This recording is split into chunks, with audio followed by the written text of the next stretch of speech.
ప్రియమైన దేవుని పిల్లలారా, ప్రభు అయిన యేసు వారి పేరట మీ అందరికీ వందనాలు. ప్రభు పేరట మీ అందరికీ శుభములు, దీవెనలు కలుగునుగా.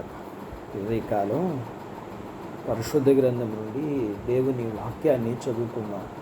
కీర్తన గ్రంథం 27వ కీర్తన 14వ వచనాన్ని చదువుతున్నాను. యెహోవా కొరకు కనిపెట్టుకుని ఉండము, ధైర్యం తెచ్చుకుని నీ హృదయము నిబ్రంగా ఉంచుకును. యెహోవా కొరకు కనిపెట్టుకుని ఉండము. దేవుడు తన మాటలు మనందరి కొరకు దీవించునుగాక. ఆమేన్. ప్రియమైన దేవుని పిల్లలారా, దేవుని కొరకు కనిపెట్టుకుని ఉండాలి. అలా చేయటం ఏమాత్రం వ్యర్థం కాదు.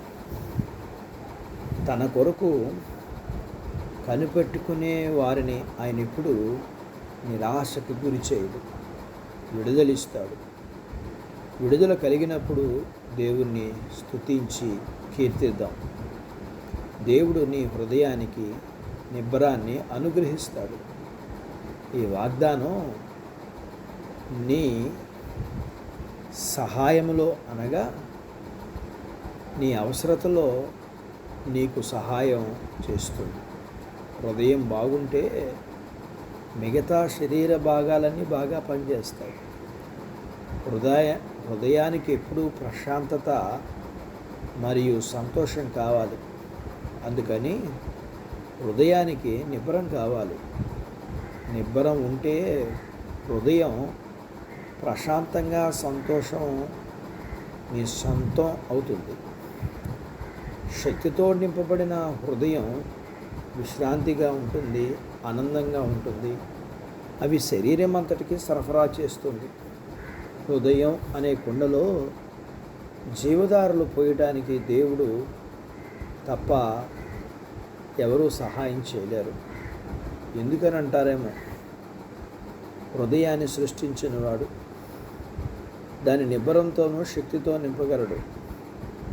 దేవుడు శక్తి గలవాడు, అలాగే సహాయం చేయగలటకు జాలి గల మనస్సు గలవాడు.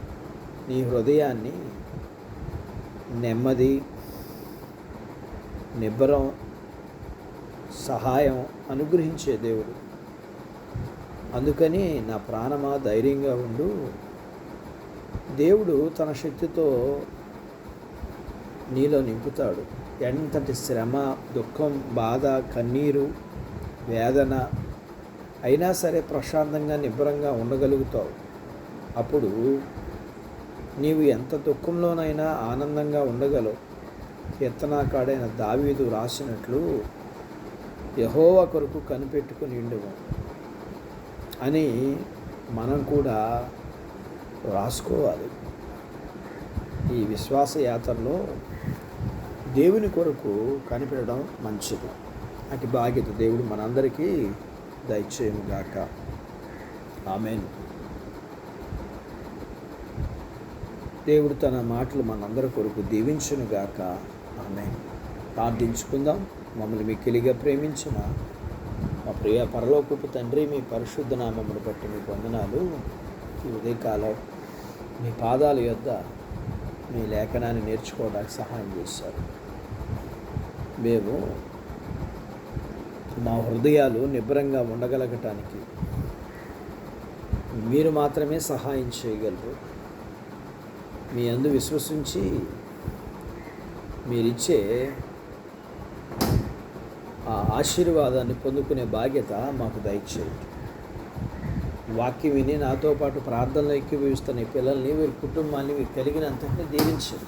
చదువులు, ఆరోగ్యాలు, ఉద్యోగాలు, పొలాలు, పశువులను దీవించండి. చిన్న బిడ్డలను, యవనస్తులను, వృద్ధులను, స్త్రీ పురుషులను దీవించండి.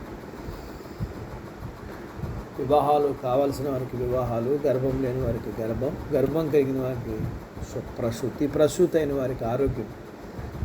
మీ పిల్లలకున్న సమస్యలన్నింటిలోంచి మీరే సహాయం చేసి మహిమ పొందాలని యేసు ప్రభువారి పేరట స్తుతించి ప్రార్థించి అడిగినవన్నీ పొందుకుని ఉన్నాము తండ్రి. ఆమేన్. దేవుడు మిమ్మల్ని దీవించునుగాక.